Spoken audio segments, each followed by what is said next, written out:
Padres hitters, they all like this kind of weather. Here's the lineup that Tim Hudson will be facing. It'll be the speedy Everett Cabrera in the leadoff spot, followed by Max and Molly's kid. Then it's Smith, Grandal, and Jed Jerko just back after paternity leave. Then it'll be Yonder Alonso. He will hit 6th. Cameron Maybin, pretty good numbers lifetime against Hudson in 16 at bats. Jace Peterson, the young third baseman, will hit 8th, and Robbie Erlin, the lefty, will pitch him bat 9th. On the hill tonight for the Giants will be Tim Hudson. We'll take a look at what he has done in 5 starts. 3-1 with a 2.19 ERA, 25 strikeouts against just 2 walks, 29 base runners, and 37 innings. The opponents just hitting .203 against him. Look what he's doing against righties. He is eating them up. Hudson, 6'1", 175-pounder. He's 38 years old in his 15th year at the big league level. And lifetime against these Padres, he is 6-2 with a 2.78 ERA. Take a look at the walks and hits per innings pitched. And if you're under 1, I mean, that's ridiculous. That means you're averaging less than 1 runner an inning. What is acceptable at the big league level is 1.5. If you're allowing 15 runners every 10 innings you pitch, I mean, that's good. But 0.78 is, well, it's amongst the league leaders, and that's how good he's been. Take a look at the defense the Giants will put out there behind Tim Hudson tonight. Starting in the outfield, it'll be Morse, Perez, and Pence. Good arms across the board. Crawford and Arias on the left side of the infield. Hicks and Bell on the right side. Buster Posey will be in the squad, putting down the signs. And here comes the California hornblower. Hustling in for first pitch.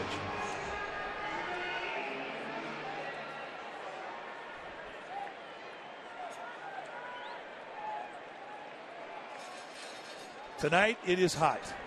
And there is very little, if any, wind at all. This ballpark is going to play small, and you will see lots of carry. Much more than you normally see, especially to right field.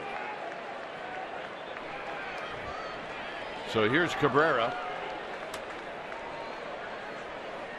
Arias is in at third. Belt the same at first, and the first pitch of the ball game is a call strike.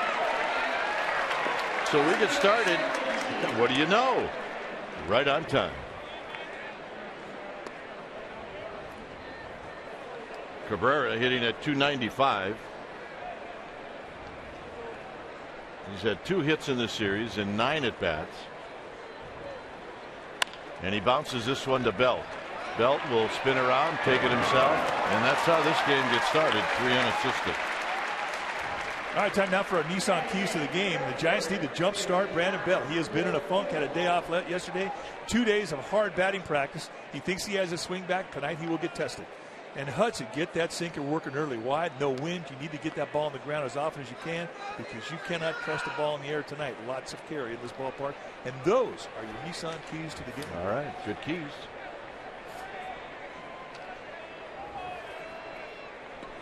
Here's Venable. William at 207. He swings and misses. No balls in 1 strike.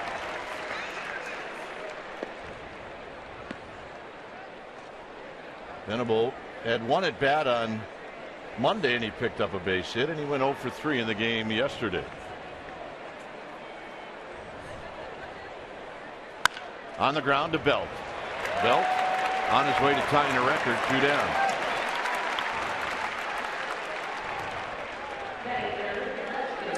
You see, Mark Rippiger is behind the dish. Then it's now Vanover and Hernandez from first to third. Rippiger is the first time we had a chance to look at his strike zone. A young umpire that we have seen a lot of this year, as they've increased the number of umpires by 2 entire crews. And there's always crews in New York, which has caused the need for a lot of young umpires. And so far, we've really been impressed with these young umpires that we've seen. Here's Seth Smith. And he takes down low.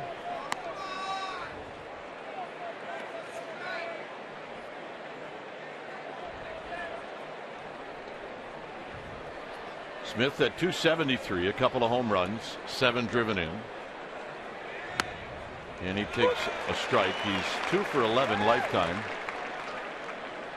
against Tim Hudson.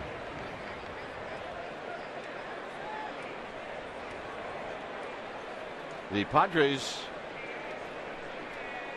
This is the end of a 10-game road trip, and they're 4-5. They're 6-9 on the road, and they're 6-6 against the National League West.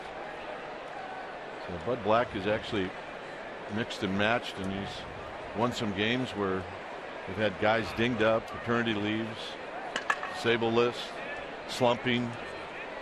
So I think they're probably pretty pleased with a 13-15 record. Lifted out to Morris, and Morris will put it away to end the inning. So 2 ground balls and a fly ball. That'll mean Perez is coming up. 0-0. Erlin, he'll be on the mound facing this lineup. It'll be Juan Perez. He's in the lineup. Pagan the night off. Hunter Pence, 8-game hitting streak. He's hitting second. Then it's Posey, Morrison, Belt. In the 6th slot will be Hicks. 7th, Crawford.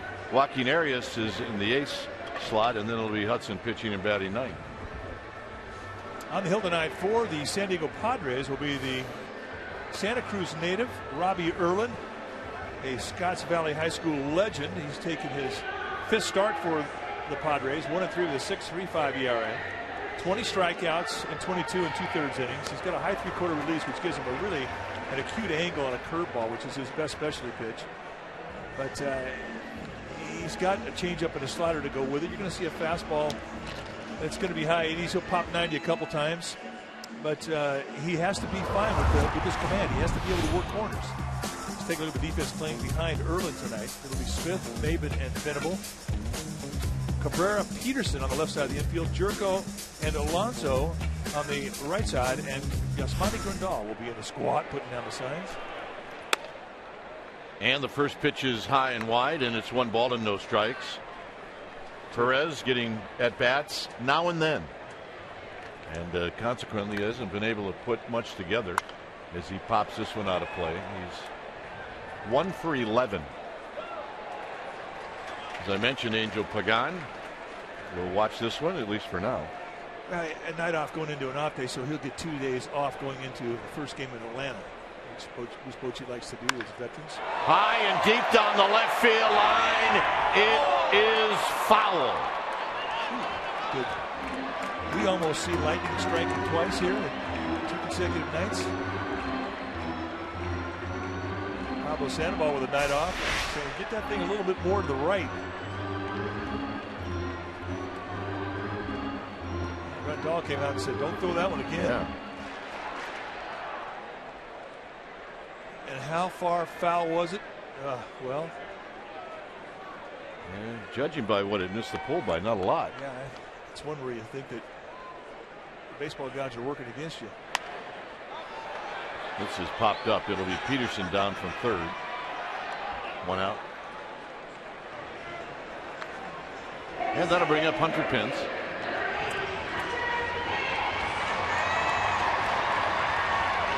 Pence at 252, a couple of home runs, 9 RBIs, 1 for 4 on Monday, 1 for 4 last night.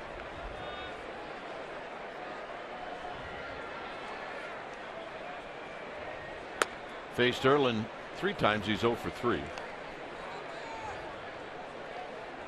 Erlin's trying to establish that outside strike, and he did not get a close pitch. That could have been called either way.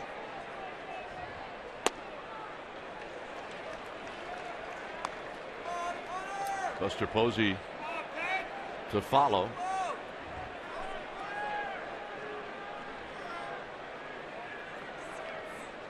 Pence, base hit, center field. Erlin had to come in, and Pence sent it right back where it came from. Got it back in just about 2 more inches into the strike zone and whapped it right out where it came from.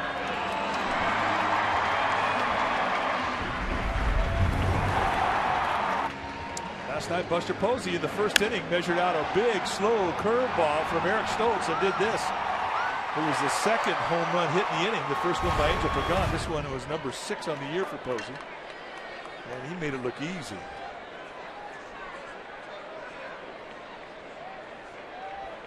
Pence with his lead. And Erlin will check on Hunter Pence. He's got 4 steals. He's been thrown out 1 time.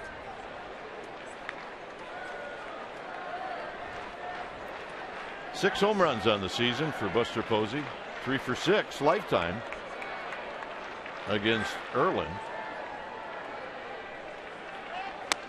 And he pulls a string, and it's no balls and 1 strike. First pitch changeup. He will throw anything at any time. He has to. He really is a guy that has to finesse. He has to mix speeds, movement, and location.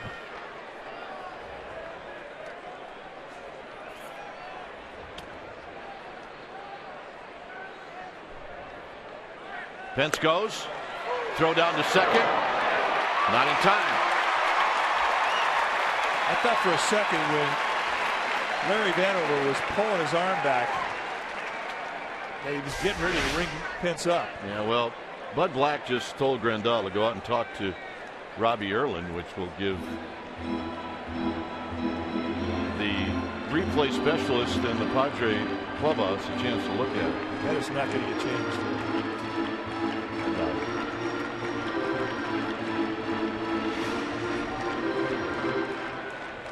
So here's Buster Posey with a count of no balls and 2 strikes.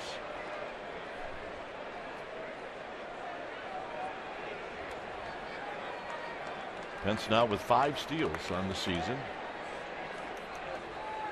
At this rate, he'll have 20, 25 this year.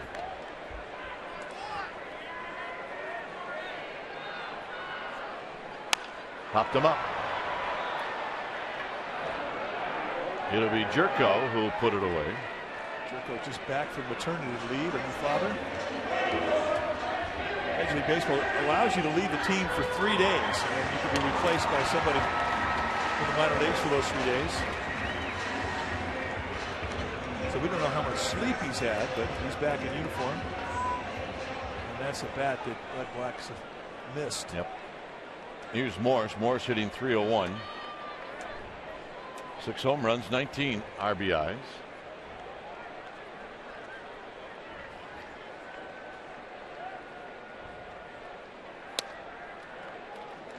Morris does not have a hit in 3 at-bats against Robbie Erlin lifetime.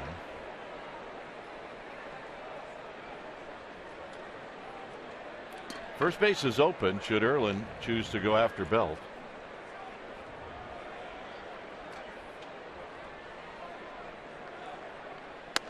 And a strike to even the count.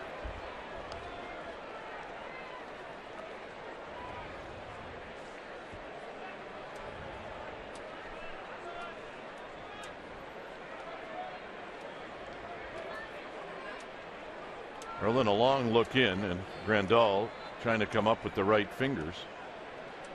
Morris waiting patiently, and now he steps out. First sign after 2. And if I wiggle, just throw anything you want. That's right. Don't worry about those.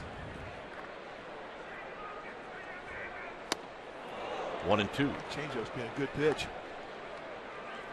He had Posey way out front in a swing through with that same changeup, and he got it on the first pitch.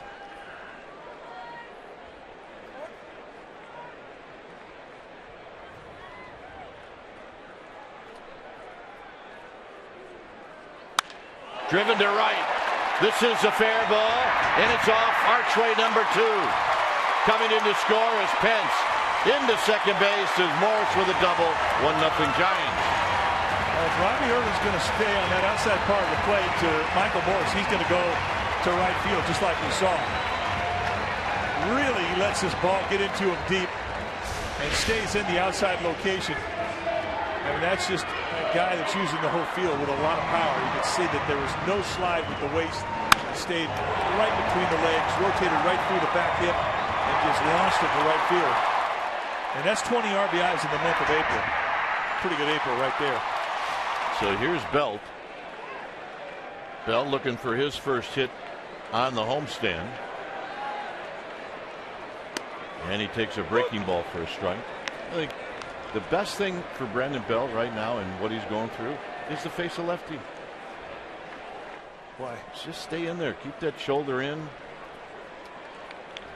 Look at hitting that ball up the middle or the other way. Very high. 1 ball and 1 strike. Well, was that kind of a slump buster for you?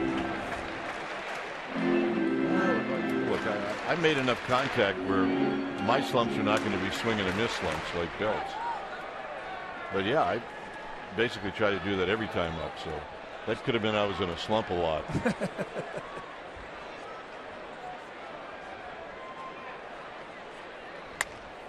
1-2.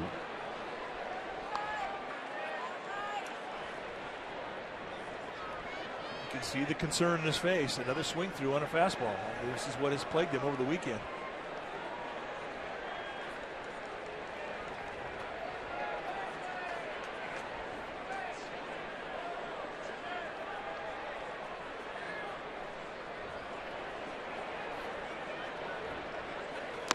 Down low, 2-2.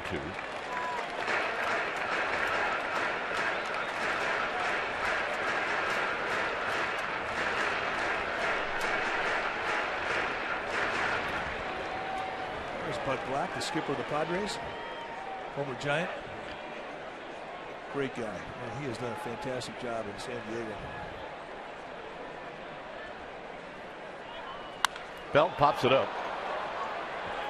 It'll be Peterson at third. Now Cabrera calls him off, and he makes the catch to end the inning. Giants pick up a run after 1-0 San Francisco.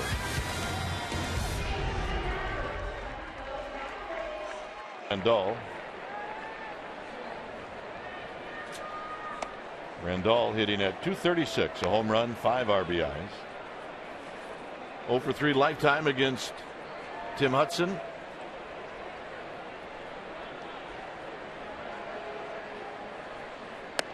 Down low, 2-0. Jed Jerko on deck, and then Yonder Alonso.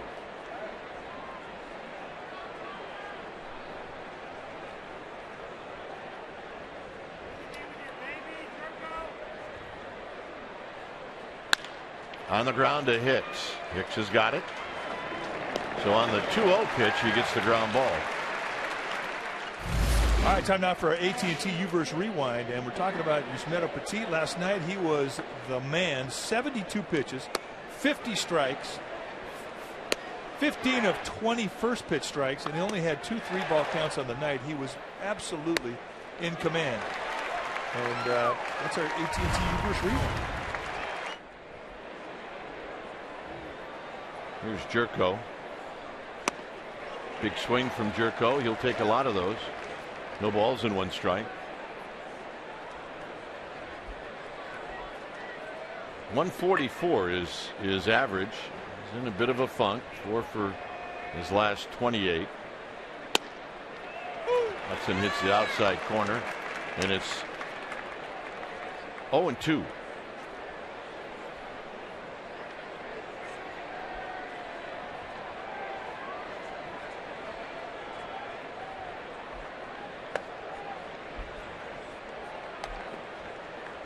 And to get Jerko to chase, looked like a changeup. It's 1 ball and 2 strikes.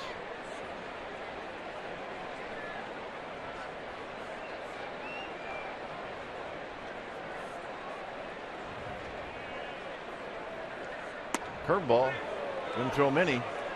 2-2. But he won't hesitate to throw. And that's the thing about him. I mean, he might have a curveball that he might use 4 times in a game. And he's not afraid to throw it 3-1 or 3-2. On the ground to Crawford. Crawford gets a nice hop. 2 outs. All right, let's check in with Amy G. Amy? Well, gentlemen, it's no surprise Matt Cain getting a little bit teased for the incident last night with the kitchen clubhouse knife in the front of the line to tease him. Jeremy Affeldt, Matt Cain said he wasn't surprised. Jeremy had his own hand-cutting incident a few years back, and Matt has teased him relentlessly. Jeremy said this might be a little bit of karma involved. This definitely will be discussed, he said, and he might have some extra medication left over from his incident that Matt can use. Gentlemen. Yeah, that fellow is pulling out every line he can find when it comes to what people said to him when he did it. I don't blame him. He absolutely had to wear it. What goes around comes around. On the ground to Hicks. Hicks to Belt, 3 ground balls. And Hicks will lead things off, followed by Crawford and Arias.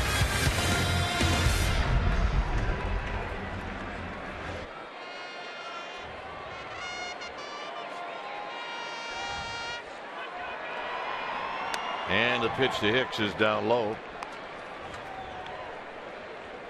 Hicks at 211, 4 big flies, 8 driven in.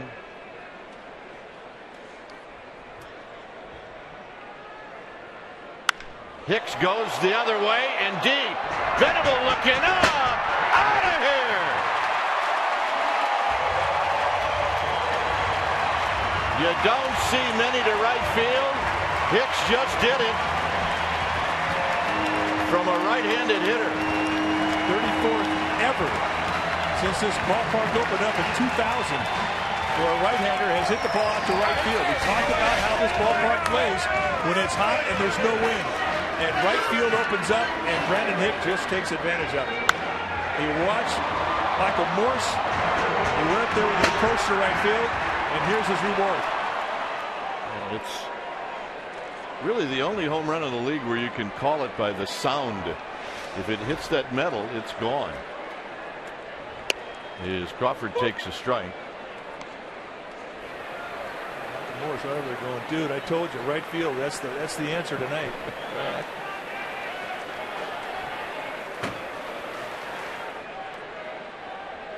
Crawford takes down low.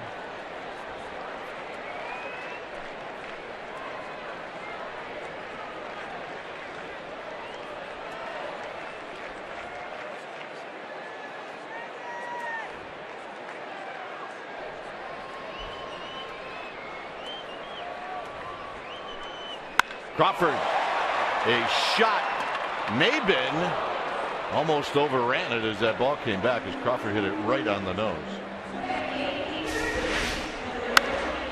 All right, let's listen to it. Gone.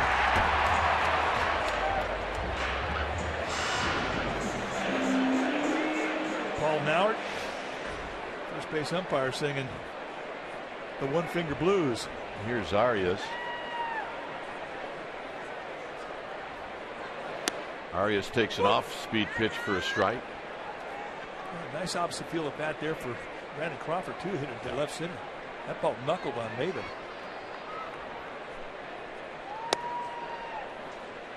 Arias hitting 132. He's 0 for 5 in his at-bats against Erlin lifetime.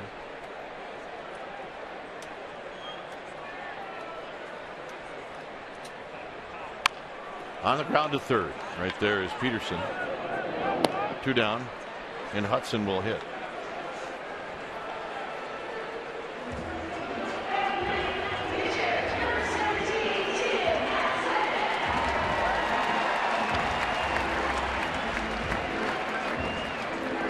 Hudson is 1 for 12.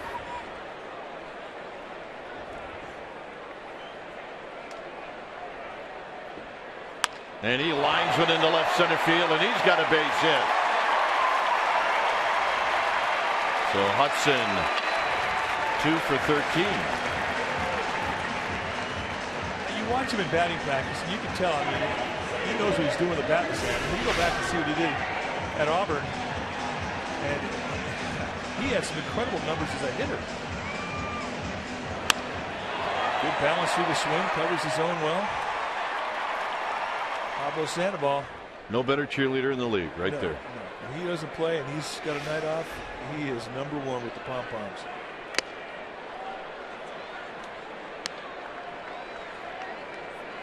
You consider this a hot night?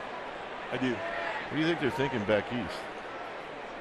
Well, they would give a lot for a warm night about right now. It's 4 games canceled. A little chilly back there and wet. But that's kind of what the theme was this winter, too. Yep.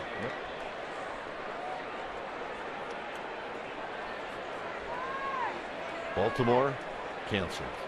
Phillies, canceled. Boston, canceled. Foul right over the head of Hunter Pence. New York, the Yankees canceled.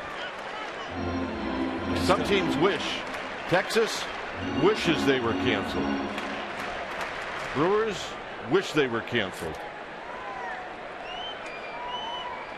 How about the Atlanta Braves? They wish they were canceled. They ran into a buzzsaw down in Miami. Marlins have been beating them up. Cincinnati taking it to, or make that the Cubs taking it to Cincinnati tonight. Indians, they lost. They didn't win a game on their road trip. Wow. That is a rough flight home.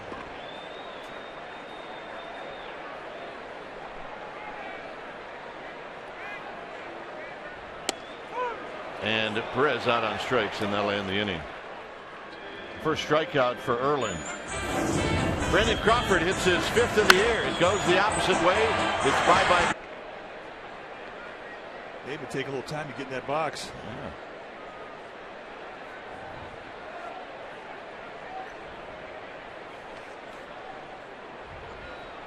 Yeah. And Hudson throws, and a bouncing ball to Crawford. Crawford, belt, stay on your shoes tonight if you're an infielder. Are these the kind of games that are fun for an infielder? Yeah, last night, tonight. I mean, that's 7 outs, 6 ground balls, 1 pop-up. There has not been a ball that has hit the grass in the outfield.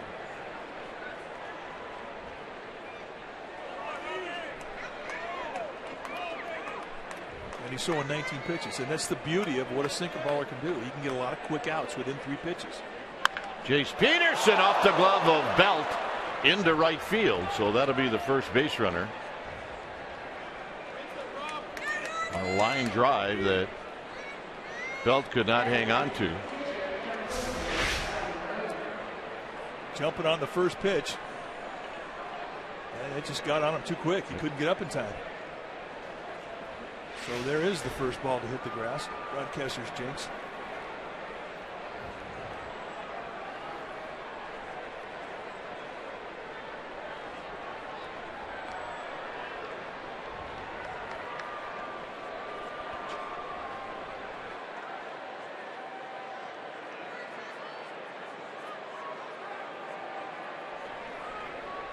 So Erlin will try to lay down a sacrifice bunt. And he does. And Buster Posey is going to field it in foul territory. Erlin's a pretty good athlete. And what we saw in San Diego was he handled that bat well. So you can't be too overly aggressive if you're a corner infielder, because if you come crashing down too hard, he'll pull the bat back and slash.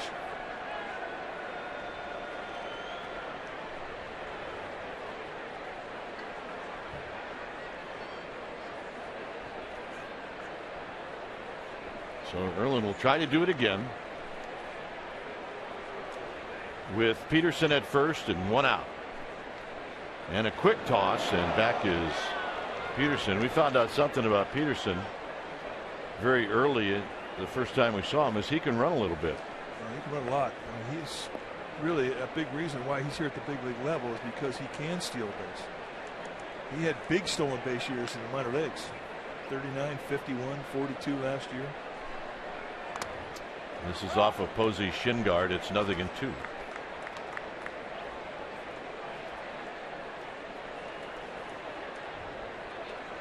Catchers get hit a lot, but on foul balls where hitters are trying to bunt, they're going to get nailed. And when a guy gets hit by a pitch, half the time the catcher gets hit too. Yeah, you're right. Check swing, double Cafed.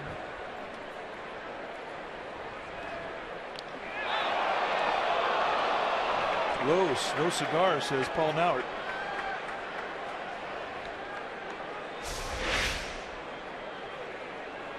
If you watch the way that, I don't know about that one. That's pretty close right there. I don't think it's obvious enough to get overturned. 1-2. But when you watch Hudson throw the ball to first base out of the stretch, very compact move, and for all you young pitchers watching, you watch his footwork, because he'll step off the rubber very quickly with his back foot, position himself so that he's got a good stride step direction to where he's throwing. And Erlin's out. And it's the footwork that set up the play. One thing too is you see guys like, most every pitcher, when they swing and break their hands from their glove and they swing their arm up for position, watch the footwork. Oh, this is to home. But that is very quick. He's a good athlete. He does everything well. Holds runners on. His unload time is good. He gives catchers a chance to throw out runners. He can hit. He can hit. He can bunt. Looks good in the uni. Gives a good interview. 6'2" player. Yeah, I was finishing out that one thought about when guys break their hands, the throwing hand will swing down below the belt. When Hudson's going to first base, that throwing motion will be a smaller circle and the hand will not drop down below the belt. And he gets it up in a much quicker throwing position. And that's what enables him to get a very quick throw to first base combined with that footwork. It's lethal. Strike to Cabrera, who bounced out to Belt.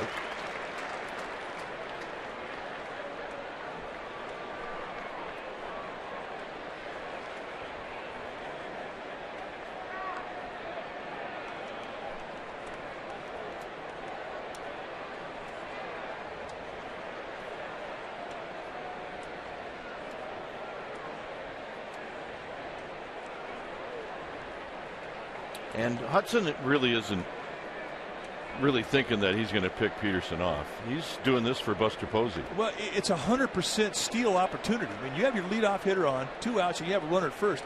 You have nothing to lose. If he steals the base, he's in position. If you don't steal it, you lead off next inning with your leadoff hitter. This is a pure steal situation for a base stealer. And the only thing keeping Peterson glued to that bag is how Hudson is upsetting his timing. He comes set. He's got a couple of different moves he's thrown to first base. He's had a couple of different moves that he's unloaded and gone home with. He's varied the count. Will come set and count to 1,000, then go. Comes set, count to 3, and go. He's varied his looks to first base with his head. All these little subtle things upset the timing of a hitter. Runner goes. Posey's throw. Not in time. Peterson is second steal. I mean, you're a base stealer if you can steal off of Hudson and Posey.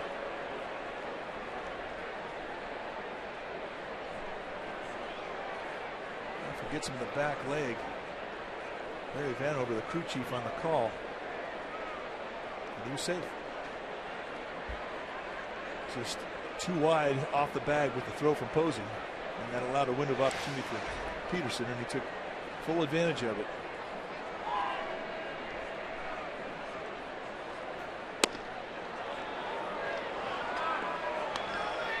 Three and one. Let's take a look at this young rookie's strike zone. A little bit too low for his eye. It might have been a strike yesterday. Oh, no doubt. Angel Hernandez, that's in his zone.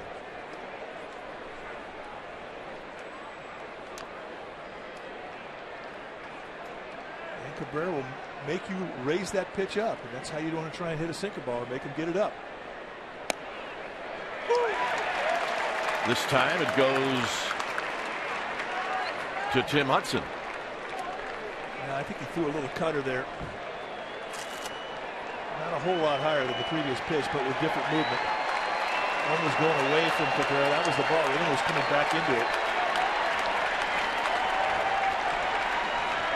Gamer Babes are here. And they're fired up. 3-2.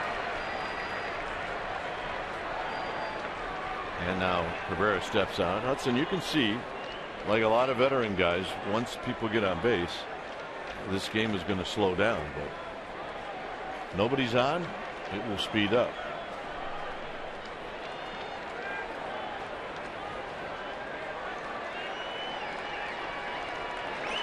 Got him. Second strikeout for Hudson. The big fellows are coming up. Hence Posey and Moore. As Pence takes a strike, Pence singled and scored on Morris's double.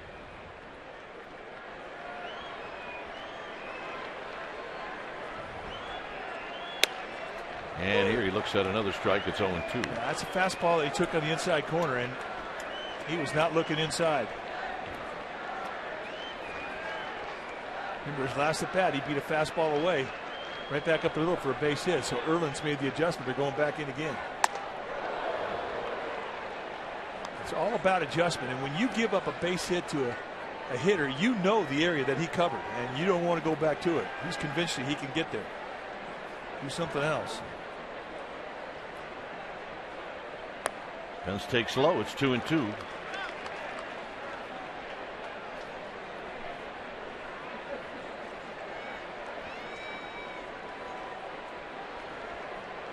Buster Posey on deck. And Pence fouls this one right below us. Again, back on that inside corner.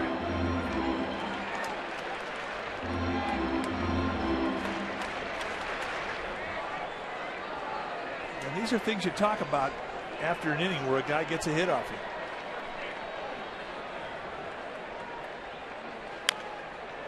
And that one leaked out a little bit over the plate, and Pence bounces it foul.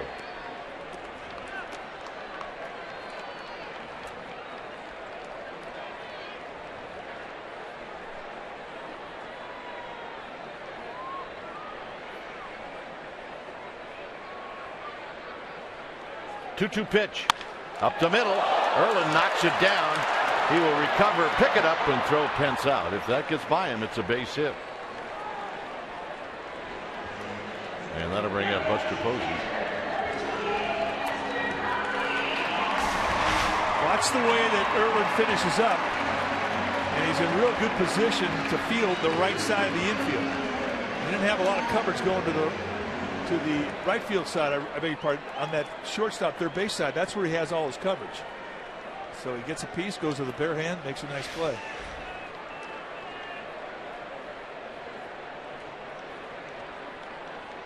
Posey takes a strike on the inside corner, and it's 0-1.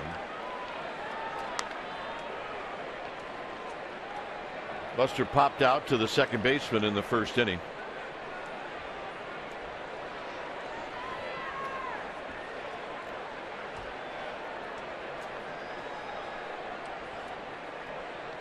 Here he takes low. Michael Morris on deck. Final game of this series. Final game of this very quick 6-game homestand.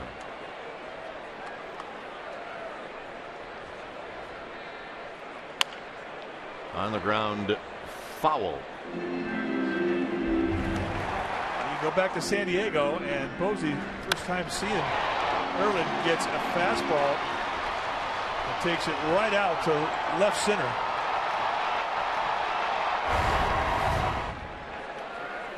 Getaway game. Giants won that ball game. They did all their damage against Erlin early. Posey pops it back and out of play.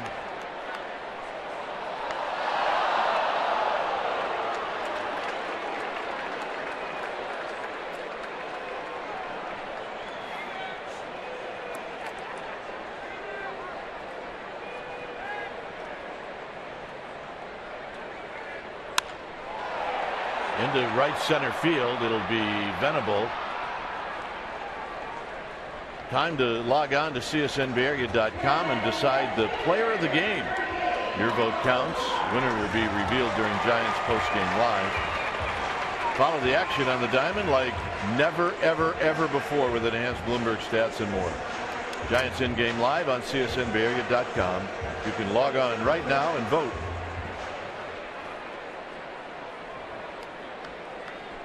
Here's Morris, who doubled in the Giants' first run.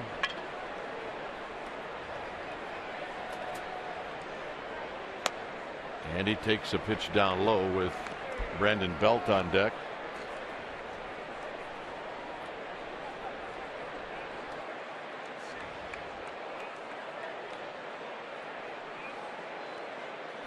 The 1-0 pitch is low. 2 balls and no strikes.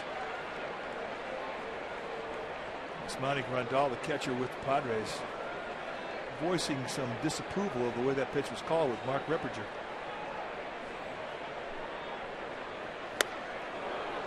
So pitched him backwards. It's 2-1. Now, a nice 2-pitch combination there. He missed 1-0 with a fastball that could have been called a strike, but he put the fastball away in the mind that Morris comes back, same arm action, same location, but about 6 miles per hour slower, and he gets the swing through.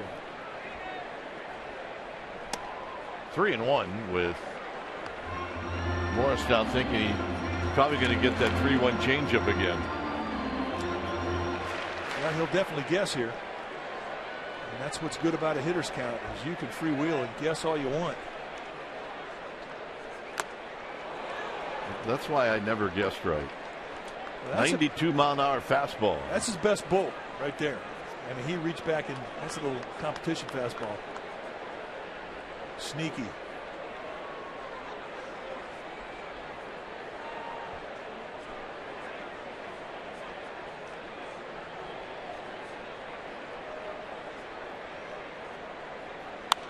Out of play. Erlin got in on the hands of Morse.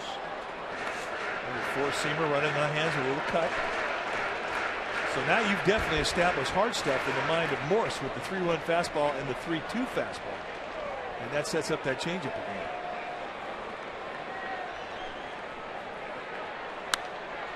Out of play. A good battle going on right now. And that really was a good fight off right there, because that was the changeup. They set the target away, but even it came across the plate. It was down and in. But a changeup is a pitch I think you can get away with bad location more than any other pitch. And he just missed it. He was not fooled. And the walk. Way back. I've been saying that a lot about Michael Morse.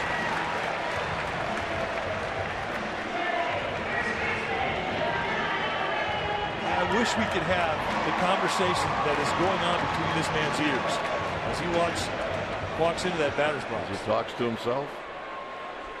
Now, swinging and missing will make a hitter talk to himself, and he is in a big-time slump in that regard.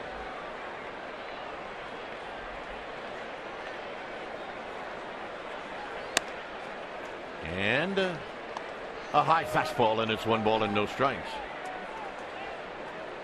The beautiful thing about this game is it can all leave your brain with one solid line drive.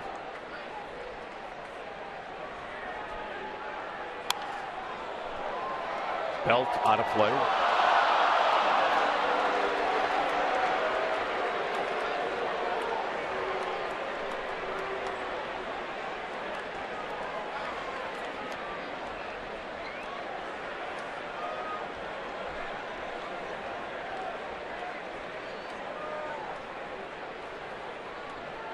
The 1-1 to Belt.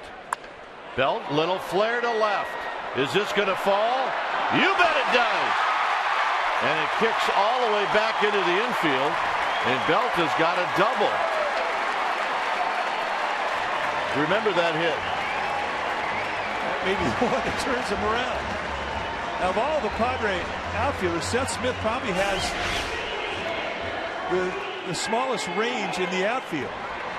And he did not get a great break on this. He expected a little more fly ball. He kind of did a circuitous route to it, and then when he finally decided he needed to get it, he just couldn't get there in time. Tries a slide. It looks like it hits off his shin bone, and it kicks back to Cabrera at shortstop.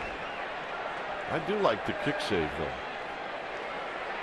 Here's Hicks. Swing and a miss. Yeah, he bunched him up nice with that fastball above the hands. Really broke the swing down. Both elbows collapsed through that swing.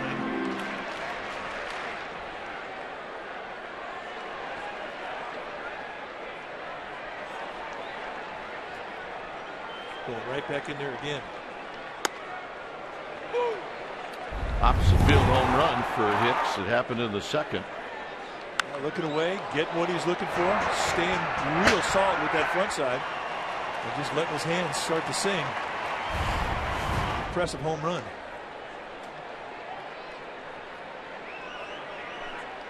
Couple of men in scoring position. Hicks will step out. Now, Erlin has shaken off about 3 pitches that Grandal has suggested. So it's clear he definitely has an idea as to what he wants to throw here, way ahead in the count 0-2. And he got him to end the inning. Giants strand a couple. We've played 3. It remains the Giants 2 and the Padres nothing. Robinson exemplified to get through a difficult time. Gentlemen, Raymond's a stud. Way to go, Raymond. That is good stuff. Plus, he looked like he had his game face on. Venable takes a bit wide. 1 ball and 1 strike.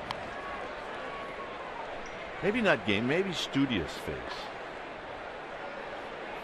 Studious face? Something that I didn't have a whole lot of.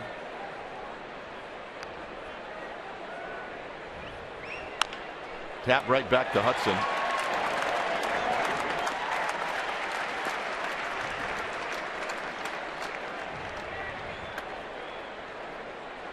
See the red ribbon on the uniform of Tim Hudson, and you'll see it on every Giant tonight. It's the 21st anniversary of Until There's a Cure Day. Padres wearing the same ribbon.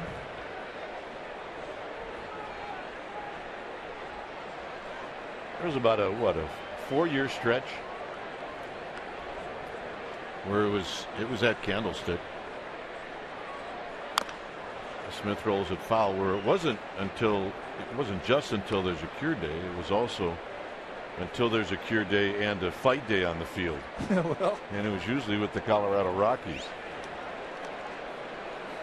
It's amazing what has happened in the world of research with HIV in the last 21 years. It's just been remarkable. But lots of work yet to be done. And tonight, it has become a great tradition here.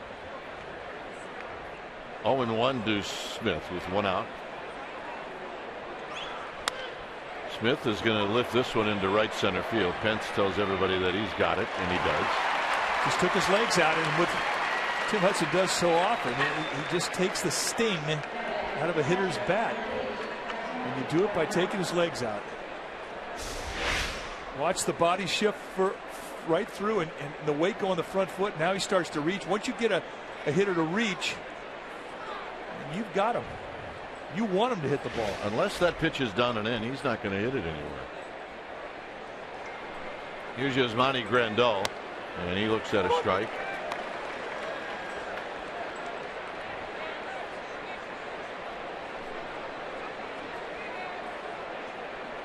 Grandal bounced out to Hicks in the second. And a good pitch, now they get 2.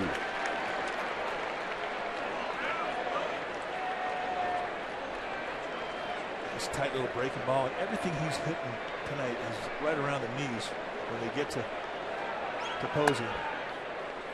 Unless they want to change sight lines like that and elevate on purpose.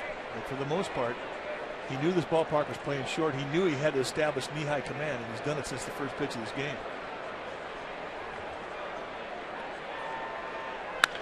Driven into Triple's alley, and nobody's going to get it. It's going to bounce, flatten out, and Yasmani Grandal is going to have himself a 2-out double. He went down and got that one.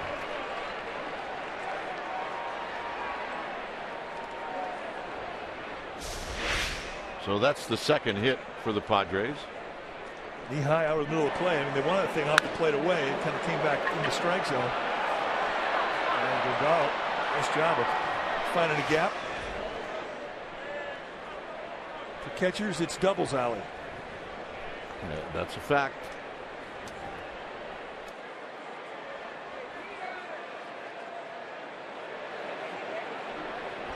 So here's Jed Jerko, who hit a ground ball to Brandon Crawford in his only other at bat. And he grounds this one to Crawford. Crawford has it on to Belt, and that'll end the inning. Crawford, Arias, Hudson coming up.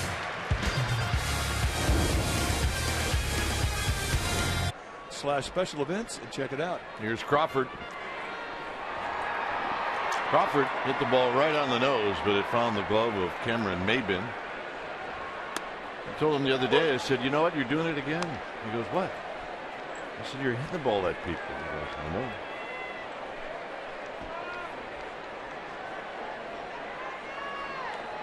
Well, you keep hitting it hard, it's going to fall sooner or later. Just like that, down the right field line. Crawford's on the move. Crawford's on the move. Crawford's headed to third. Here's the throw, and he made it. He may be a little bit out of gas, but he made it. And that's a gutsy call from Tim Flannery. I mean, there's nothing wrong with a leadoff double. I mean, obviously, the leadoff triple is better. But you're taking on two good arms. Right past Alonso at first base. He hooks the ball. No chance there. But as it gets in the corner, this is what Flannery reads. It kind of hangs out there. And it causes Venable to have to go dig it out. And despite two pretty good relay throws, Crawford beats it. And that man right there deemed the risk a good one. Yeah, well, his butt was on the line. Yes, it was. Infield will play halfway, at least up the middle, for Joaquin Arias. And Arias, a little pop-up into center field. This is probably not going to do it. Crawford thought about it. He had me convinced he was coming. And Arias does not get the job done. He certainly convinced Cameron Maybin. And if he'd have gone down that line and tried, he'd have been out by 15 feet. Just not enough depth on the fly ball. And that's a rough walk back to the dugout for Arias. So here's Hudson, who singled in the second. He's a good bunter. And he's a great guy to put on a safety squeeze.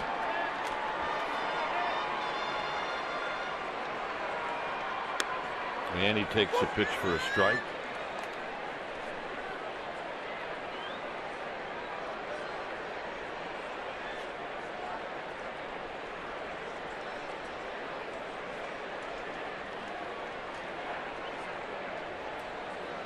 Now the infield is all the way in. I used to be in this spot where a guy was on third. And he kept breaking down the line like it was a squeeze. It was like, no. Because a lot of times in those days, pitchers were taught to throw it right at you. That's the way we were taught. It was like, stop doing that.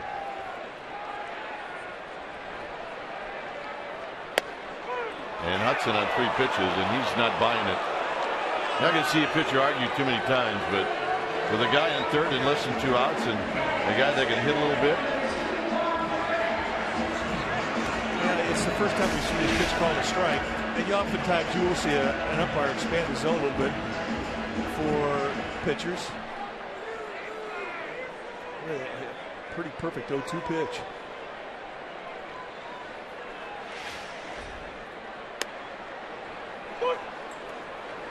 Perez looks at a strike. Now the Giants need a hit or a mistake by the Padres defense.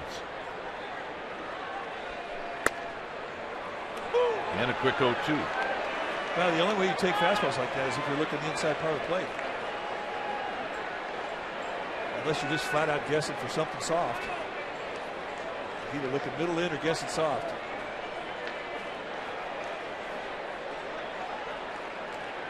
And they're going inside hard. And he tied him up, and that'll end the inning. Through 4, 2-0 Giants. Hudson, no walks, a couple of strikeouts. And here's Alonso, who bounced out to Hicks in the 5th. And he's going to take the first pitch wide.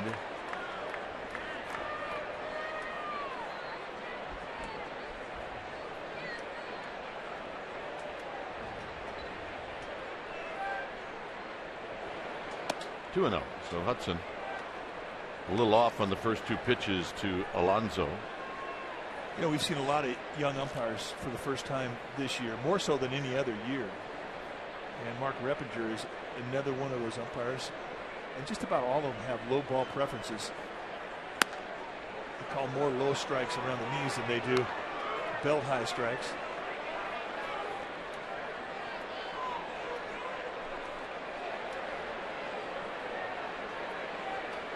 Well, Hudson needs to throw a strike right here.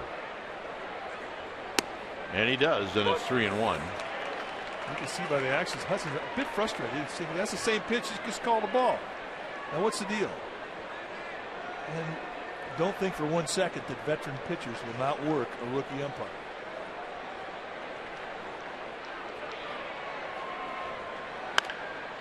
That's foul. Look out down there.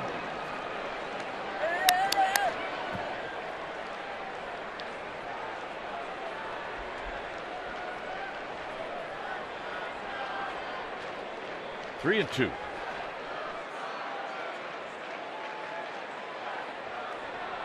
And the payoff now is tapped slowly to Belt. Belt coming in. He will flip it to Hudson. And the first out is recorded. All right, let's check out our McDonald's True Stories.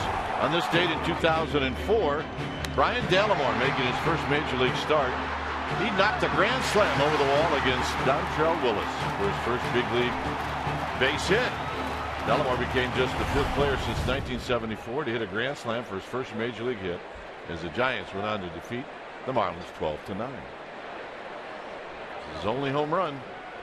He made it a big one. Here's Maben.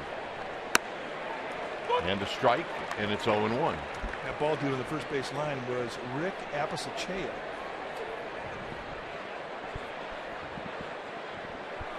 Apicicea. I've been practicing. Hit out into right center field. Pence. 2 down.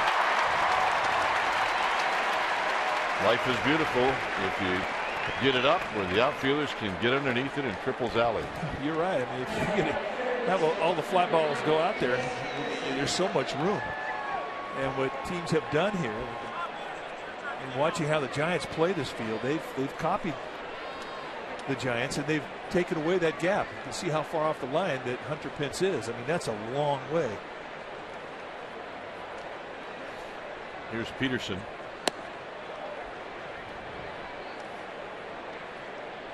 Peterson singled off of the glove of Belt. He had a line drive.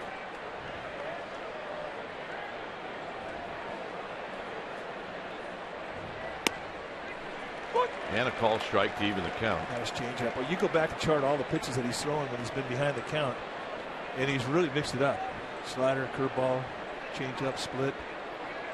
And that's right. He throws both the changeup and the split. 2 different pitches. Slowly hit to Belt again. To Hudson. Hudson better hurry. And they got him. And Hudson, remember, that's how he was injured last year. So he's got to at least. Maybe he might come up with something in Atlanta. Yeah, counting on it. Here's Pence. Pence, little pop up over by the Padre dugout. And it's no balls and 1 strike.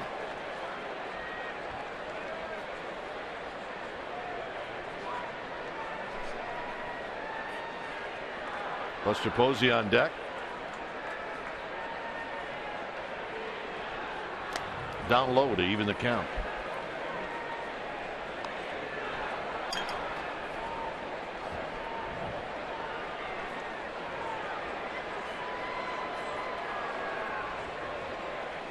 Breaking ball. 1-2. So Erlin, pretty good curveball to Hunter Pence. Pence went back to Erlin. They knocked it down and threw him out in the 3rd inning. And it's 2-2.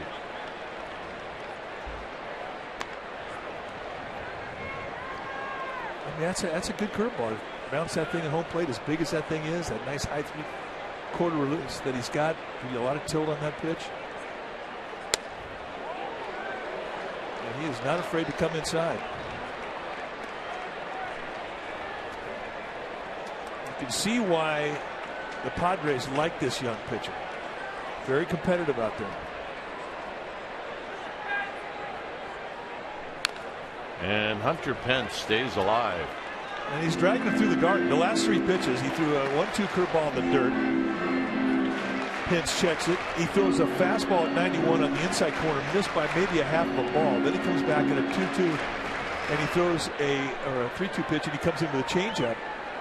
So it gives him all 3 different looks, all 3 quality pitches.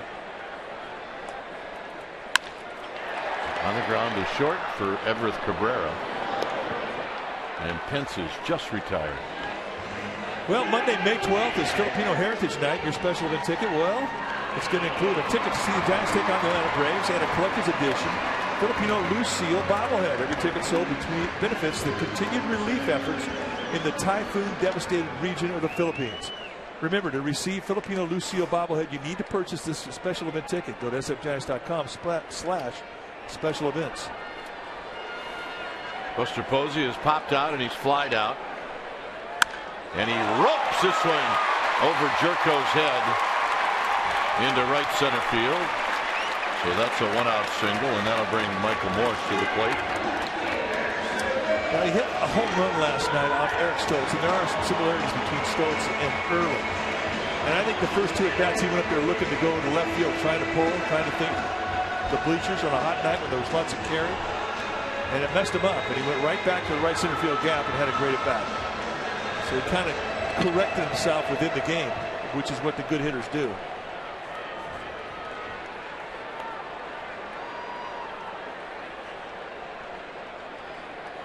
Morris has doubled and he's walked.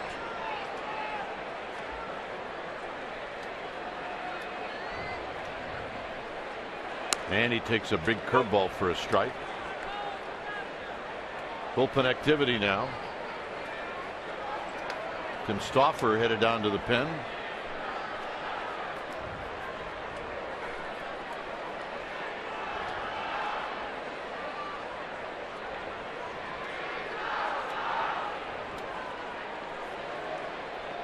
Posey with his lead.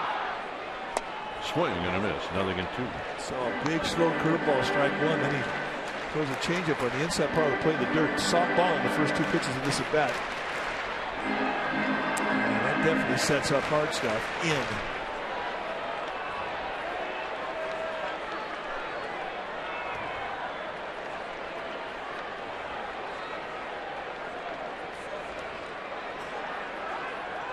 Now Morse will ask for time. Rockies leading the Diamondbacks 4-1. That game in the 7th inning in the desert.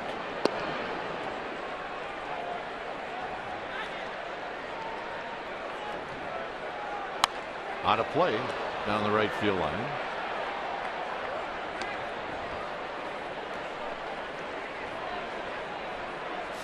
It's amazing with all the soft stuff that Erlin's throwing, really pitching away from the defense. They are totally giving Michael Morse the left field line. They've got Seth Smith pulled about 10-12 steps over towards the gap in left center, and they're just exposing the left field line to a right-handed hitter with power.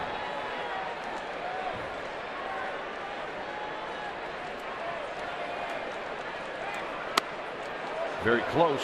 1-2. Not missed by much. So, as we talked about, 2 soft pitches to start the at bat, 2 hard pitches in after the speed was established.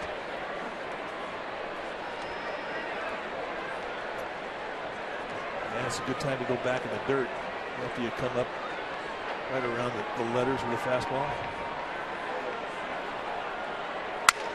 Hit up the middle.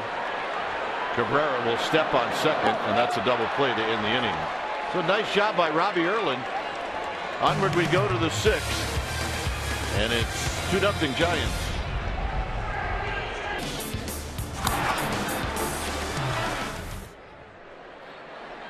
Here's Robbie Erlin, who takes a strike. We'll be in Atlanta 10:30 for us to watch that game, and we will be watching. Swing and a miss. Nothing in 2.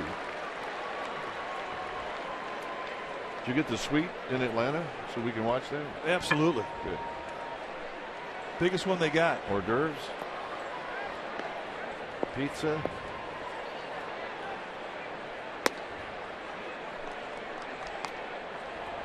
It's 10:30, so I figure you got all that laid out. By 11:15 we'll be asleep. Yeah, oh yeah. We'll never see midnight. Which would only be 9 o'clock our time. Rolled foul. It remains 1-2 for Hudson. Give me an evaluation on number of pitches. Well, you'd like to have a guy ideally be right around 75 by the end of the 5th. 70-75. He's at 55, and he's 4 pitches into the 6th. Got him. So extremely economical.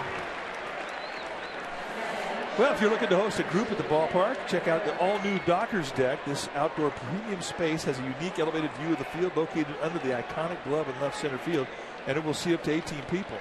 And it includes a snack bar and a beverage package for your guests. So information, call 415-972-2298.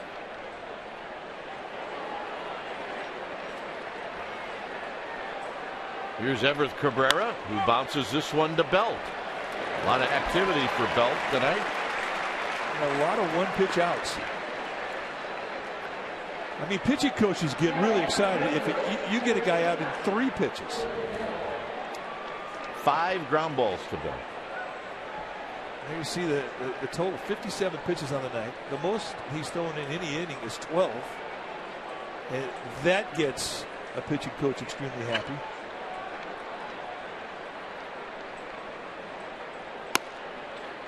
And right about now, guys are leaving the dugout, and hitting coaches and managers are telling them to take a pitch, which hitters love to hear. Yeah, especially when that first pitch is right down the pipe. And you take a pitch, and all of a sudden it's 0-2. I know one guy who's glad April's almost over. And we are on the last day of April. And it's this guy in the batter's box. Roy Venable was the MVP of this Padres team last year. And he had what everybody thought was going to be a breakout year. Hit 22 homers.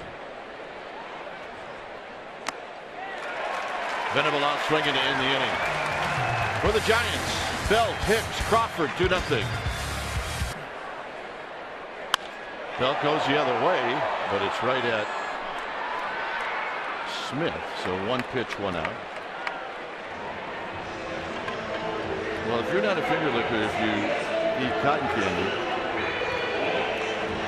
then you're going to stick to everything in sight, and you might do that anyway. Well, he keeps the fingers spread apart too, because he knows when they come together, they may not ever be separated.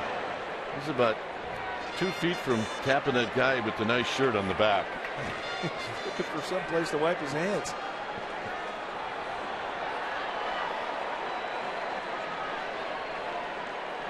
Here's Hicks. Hicks is homered and struck out. And he looks at a strike, and it's 0-1. A lot of first pitch changeups. It's been a good pitch for him. Nobody really has done much with it tonight.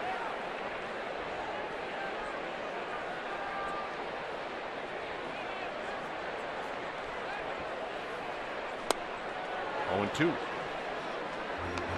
We saw this similar thing happen in his last start. All the runs the Giants got off Erlin were in the first couple innings, and he shut it down after that. The Giants won that game 4-2.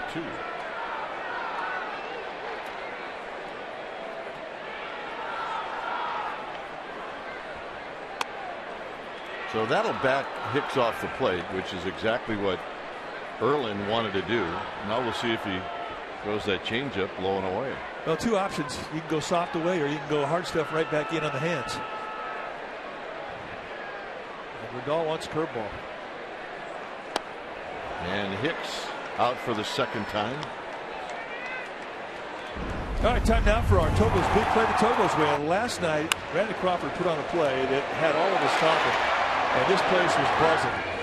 And watches right foot throws off, the left foot steps behind it, high over the top release, and I'm talking plenty of steam to throw a strike over to get the out at first. And that, we think, is worthy of our Togo's Big Play the Togo's way.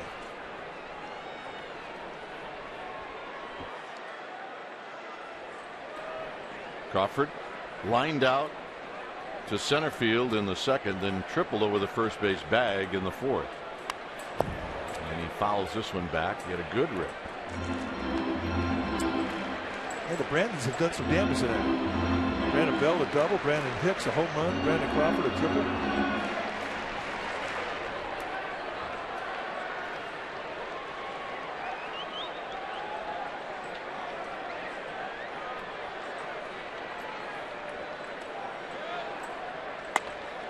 Oh, and 2.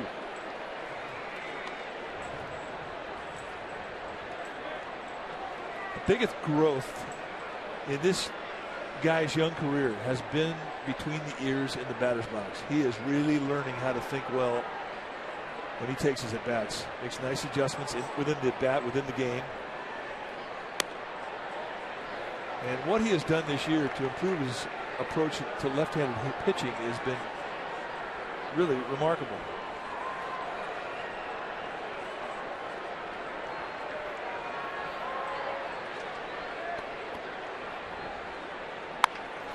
Hit on the ground to Jerko at second. And for Erlin, it'll be a 1-2-3-6. Seventh inning coming up.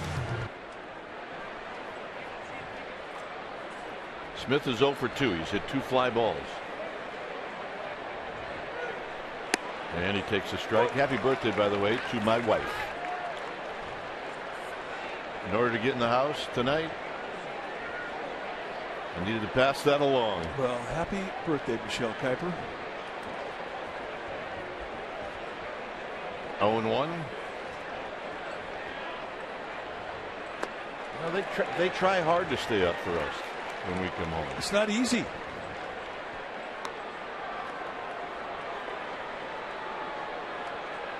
Oh, 2 to Smith.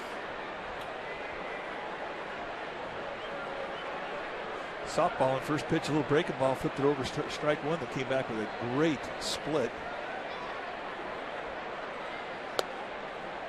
1-2. Tried to go front door with that sinker. I mean, he's just got so many different ways he can get you. He's faced 21 hitters tonight. He's had strike one on 17 of them. And that's dominant. And he's mixed it all up. He's throwing every pitch he's had on that first pitch, which is what you have to do. Morris coming in. Now he'll slow down.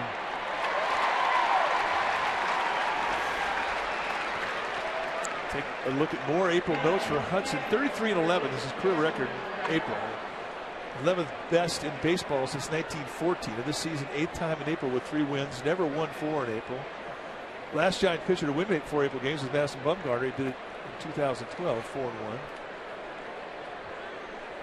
So a chance to do it tonight. Here's Grandal. Grandal out into left center field. Perez got a good jump, and it's going to be Morris. The big guy wins the battle in that one. No, you're right.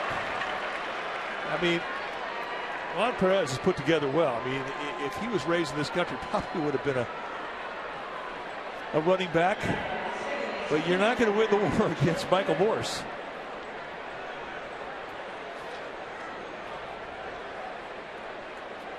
Michael Morse is one of the biggest guys in the league. He's 6'5", 245, and there's 0 fat on the guy.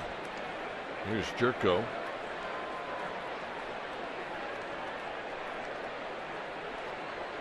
Jerko with a base hit to left field.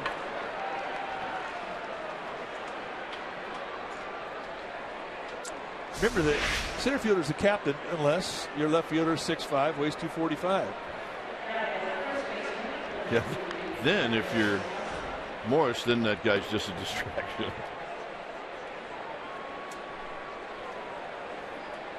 So here's Yonder Alonso with 2 outs and a runner at first.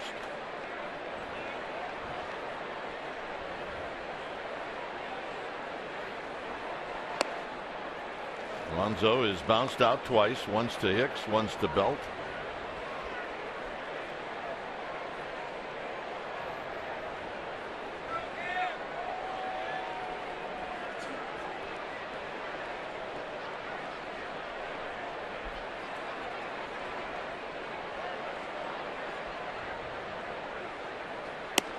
And he gets the call on the outside corner. 1 ball and 1 strike.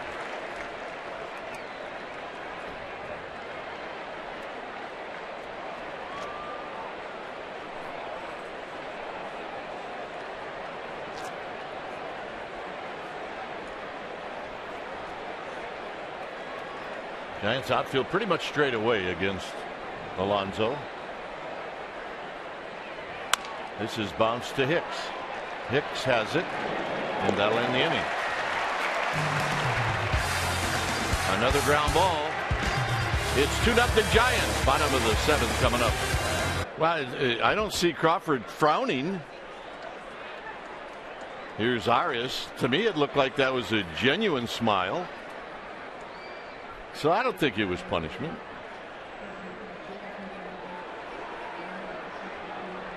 You got to be a good sport. 1-0 to Arias. Arias drives it into right center field. He's going to have a base hit. Venable's going to cut it off, and Arias is aboard with a leadoff single. Fans, follow every Giants game with MLB.com at bat on your favorite mobile phone or tablet. Get live in look-ins, instant replay, score, stats, audio, free MLB TV game of the day, and more. Download the app at the App Store or visit sfgiants.com today. Now a nice round of applause for Tim Hudson.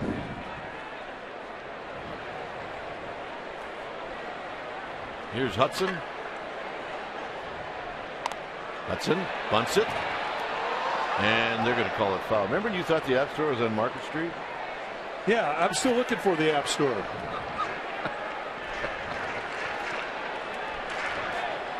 The corner of Market and Montgomery. Yale Thayer. Man with the big mustache. Starting to get heated up.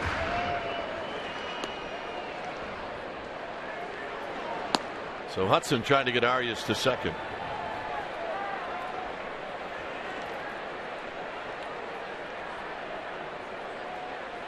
Erlin's going to check on Arias, who's not going anywhere.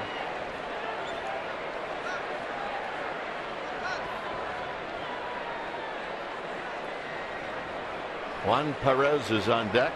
We are in the 7th.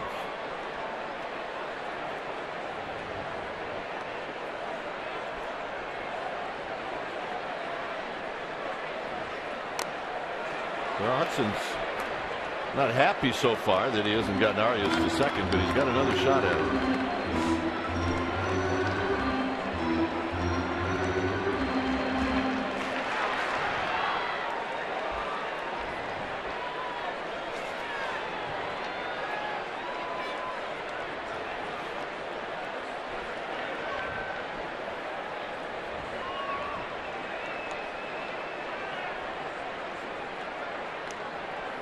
Throw over called by Bud Black to see if at 2 strikes Hudson was going to show bunt. Indeed he did. So now Black knows how to play his defense. Not a real surprise, just a confirmation.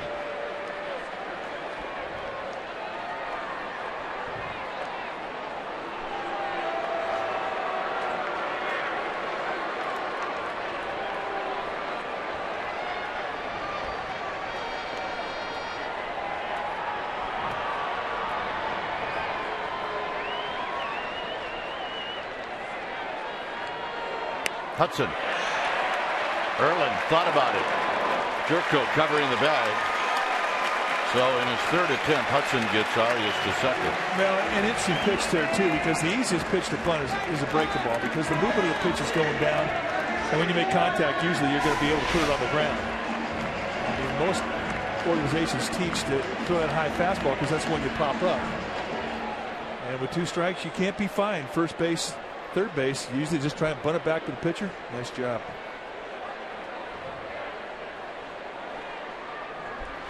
Here's Perez, who's 0 for 3.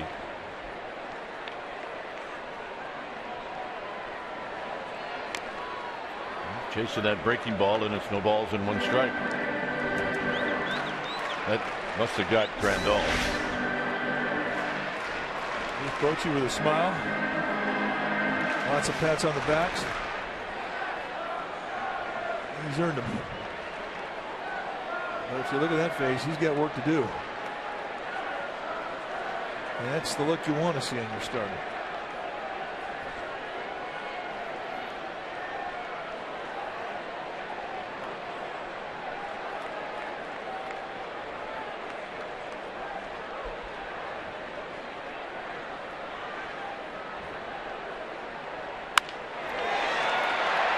Cabrera was playing Perez in the hole, and he makes an off-balance throw in time.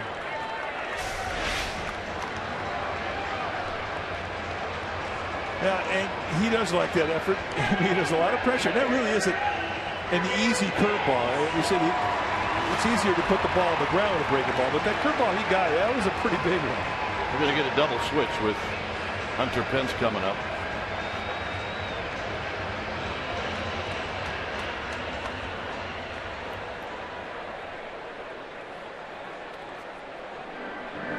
Alonso made the last out.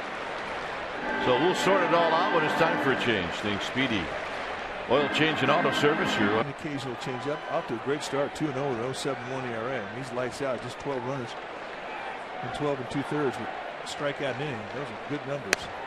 Got a low 3/4 release. And you're going to see low to mid 90s velocity with that fastball. And he will put the ball on the ground. See, Amarista is now at second.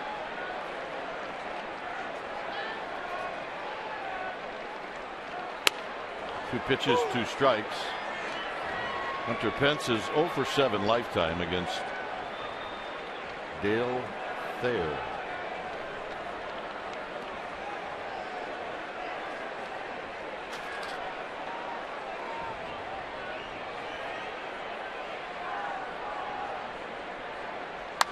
Pence goes the other way, and it's foul. Well, Thayer's not really doing anything tricky. He's just pounding the outside corner with high velocity sink. You try and pull this guy, you're going to have a rough at bat.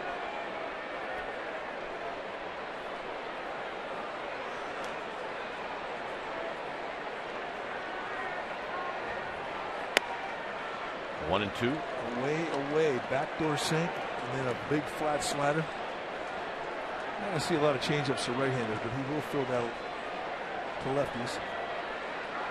That reminds you of Goose Gossage. In a couple of different ways. 6 feet tall, 230. Pence on the ground towards the hole. Cabrera, long throw, not in time. He can move a little bit. Once that got deep in the hole, it was going to be a tough play. And one of the few times that Hunter Pence did not have a big backswing to get unwound. So he was in a good position to beat this one out. And despite Cabrera, who has an outstanding arm, he keeps sitting alive. There you see almost no back through it. He was off and running. And that was the difference in the play. He got unwound and he beat it out by about a half a step. Head down, just keep going. And here's your reward. Buster Posey gets the hit. 3 for 8 lifetime against Thayer.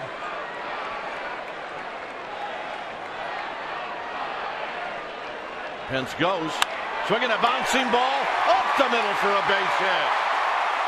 Arias scores. Pence to third. 3-0 Giants. And for Buster Posey, his second hit. Once I saw Pence go and that ball go up the middle, I'm thinking, it's going to bring a middle infielder right into play. But fortunately, it was the second baseman, Amarista, who was covering, and not the shortstop, Cabrera.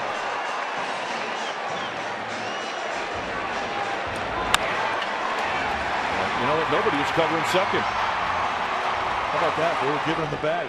If they cover second, they may have a chance to get it. Absolutely.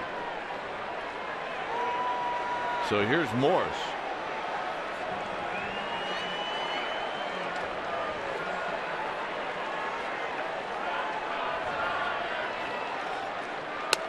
And a strike to Morse at 94, and it's 0-1.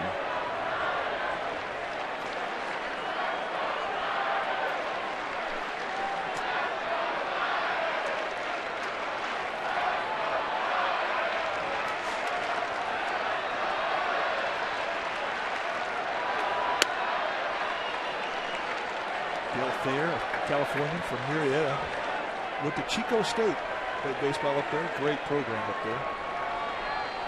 Good town, good baseball town. We found that out firsthand. Oh.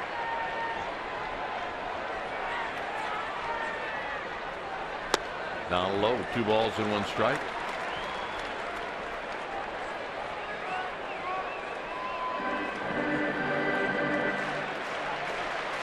Hudson still thinking about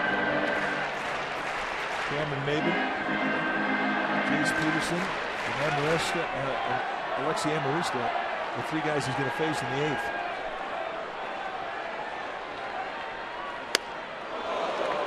And a big rip, 2-2. But he's on it. I mean, how many times have we seen him slide his hips through a swing?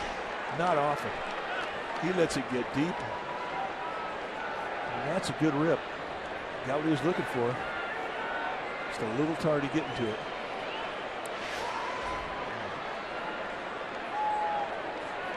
Buster Posey goes, and a swing and a miss, and that's going to end the inning. Giants pick up a run after 7 here at left field.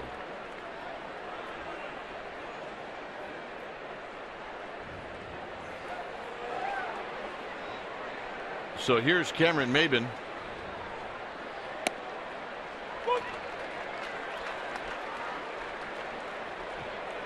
Maben is bounced out and he's flied out.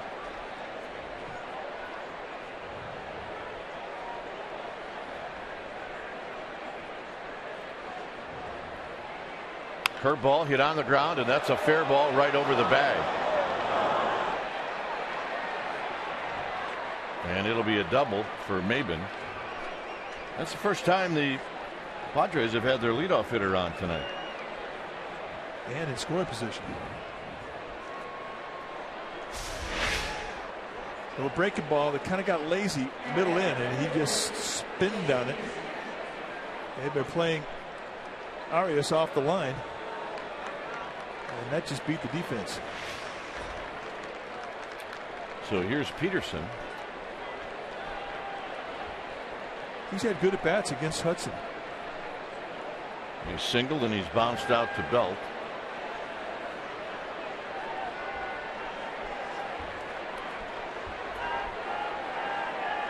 And a strike at the knees.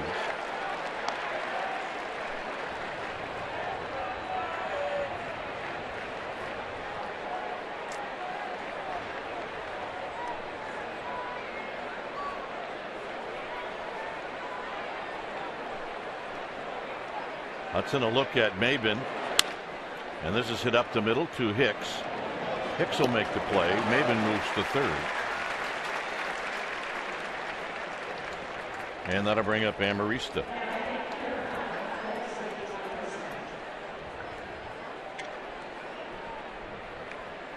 So Amarista batting for the first time.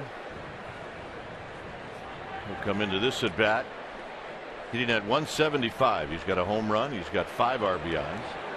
Giants playing the middle infield back. They give up a run to get it out here. It's the beauty of a 3-0 lead.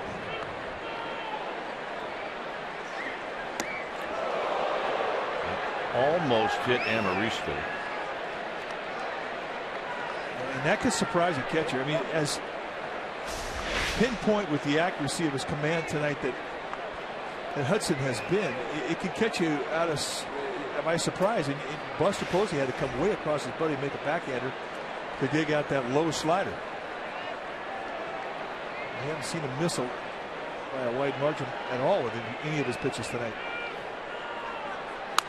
That's going to be foul right through the bullpen. Now, I think he feels he can go in there with breaking balls. He can get him to hit foul balls and get strikes with it. And you can do that with a hitter who looks to pull. And that's something that an old pitcher will get a feel of.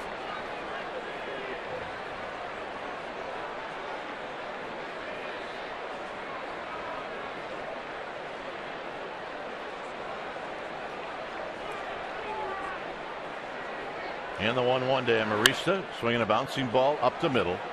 Crawford will make the play. Maben will score. It's 3-1, and now they're 2 outs.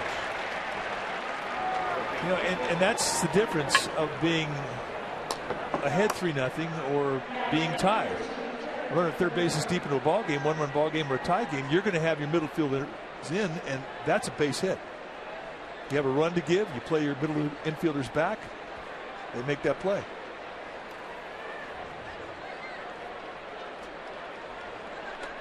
.76 pitches, the 2 outs here in the 8th inning. Here's Cabrera with 2 outs and nobody on. And he's going to take outside, 1 ball and no strikes.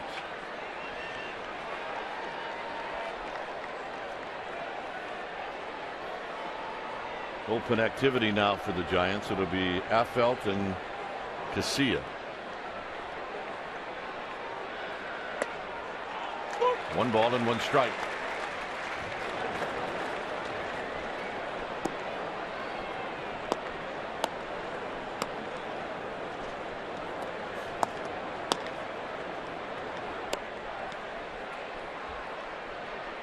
Will Venable to follow should Cabrera reach.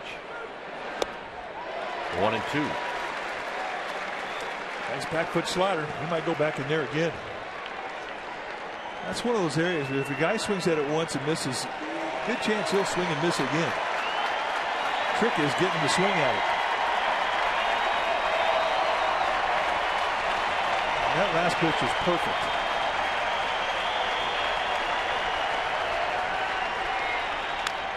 And Cabrera got a piece to stay alive.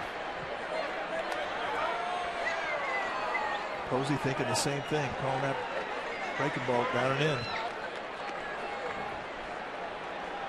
Well, with the hole it back down around the knees, you might think about going up around the chest with a fastball. He's used the high fastball to change sightlines about a half a dozen times tonight.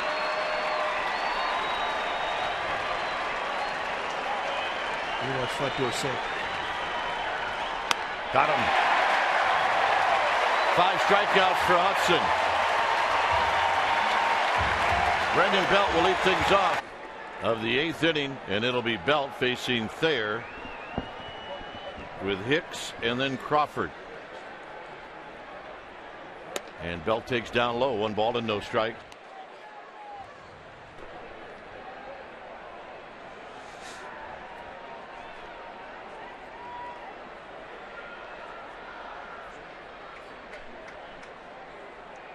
And tight 2-0 and make it 1-1. Well, Bruce Bochy was quite in agreement with that. Yeah, Bruce Bochy's pulling for his young hitter. Get out of the slump. Doesn't want to be put into a hole and lose a strike in his bat on a check swing. And that's the area that has given him so much problem. All right, let's take a look at the check swing. Did he go? No, he did not go. So, Angel Hernandez, there goes your perfect night.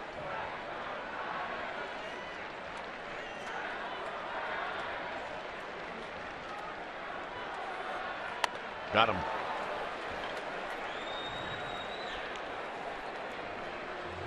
All right, let's take a look at our Honda player of the game. Who is it? That's Tim Hudson. He's been absolutely terrific. Hudson with 5 strikeouts. He hasn't walked anybody. And he allowed the lone run in the 8th inning. Well, he's just been so efficient. And when you are throwing that much movement, different type of movement at hitters and placing it where you want, you're going to be tough, and he has been.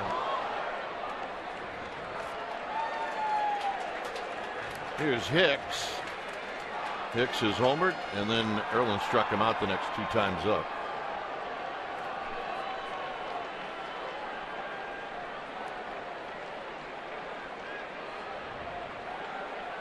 Way outside, and it's a ball and a strike.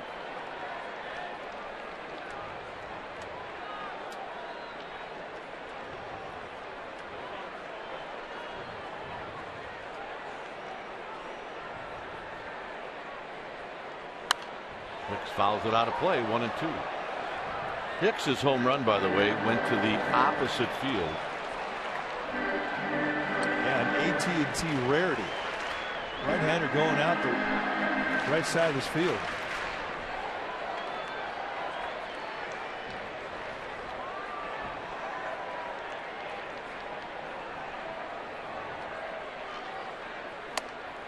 And for Hicks, that's a hat trick. And out there, struck out 3 in a row. And here's Crawford. It's kind of unusual night. Your first at bat of the night, you go up there and you hit an opposite field home run. You're thinking, all right, here we go. Hat trick. A lot of guys that would take that.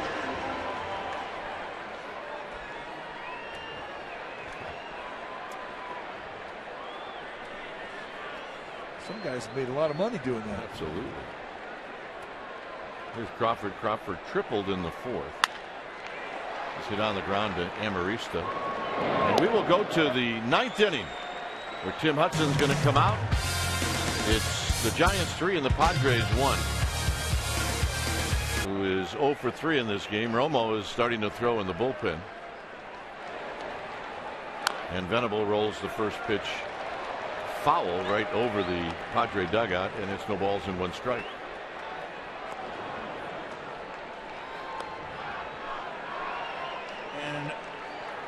don't know how long they'll go into this inning if he allows a base runner. So this becomes a real critical hitter for Hudson in order for him to finish this game. Hudson got in on the hands of Venable. And there's Rick Apicicea making friends. Picked up a nice young lady. 0-2 now to Venable.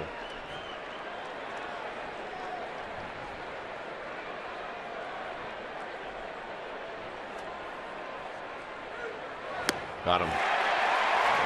Slider right off the inside corner, breaking down. And the back foot slider is a thing of beauty. And that's a 3-pitch single. Strikeout number 6. You can see Posey wanting a little bit down, but it winds up being a good pitch anyway.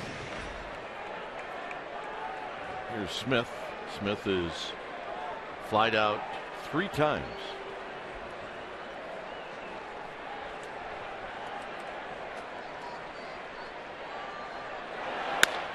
Hit on the ground towards the hole. Hits the belt. Can't make that play any better.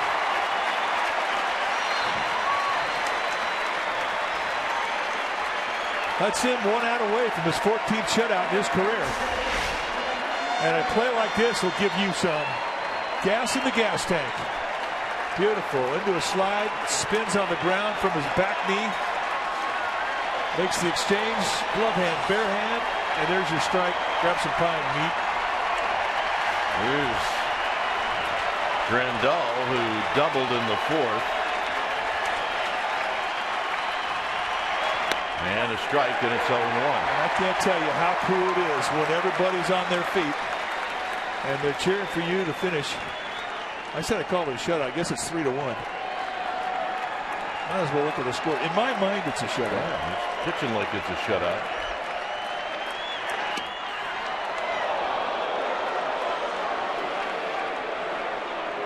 Well, then I should start getting excited about complete games. 1 ball and 1 strike. He's had 25 complete games. How about that?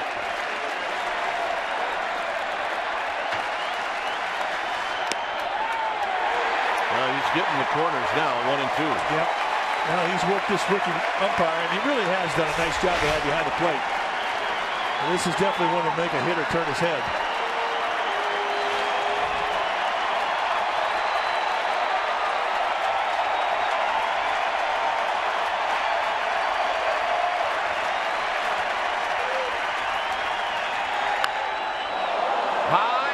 Deep to right, headed to the water, gone.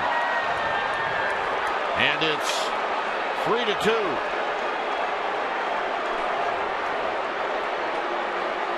And now a decision for Bruce Bochy.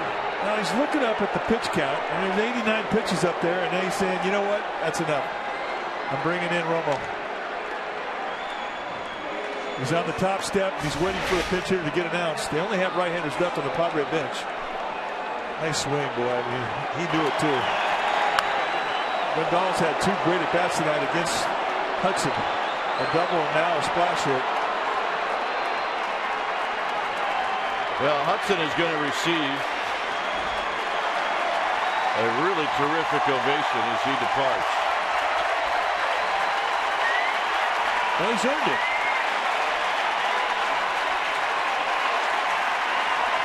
When it's time for a change, staying speedy. Oil change and auto service.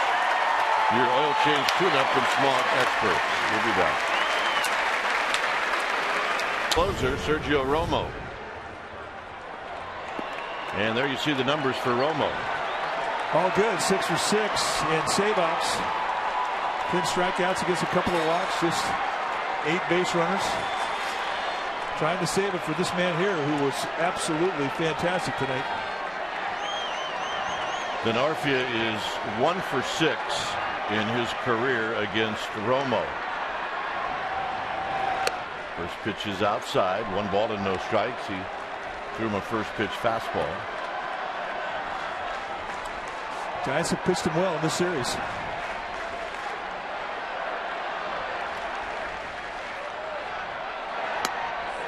comes back with a strike.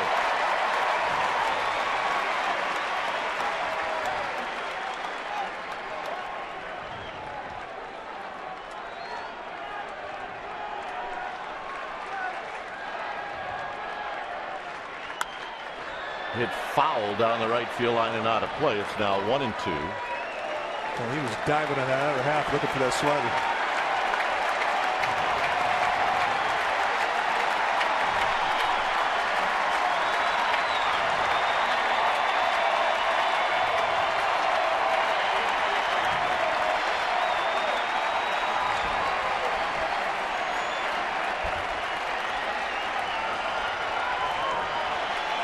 Romo ready.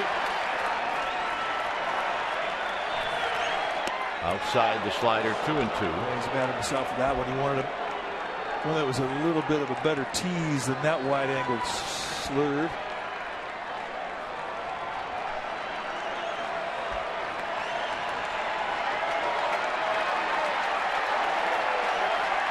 And the 2-2 to Denorfia. Hit up the middle. Crawford ranges to his left to Belt. Ball game. So behind Tim Hudson, Romo, a big fly and a couple of key hits.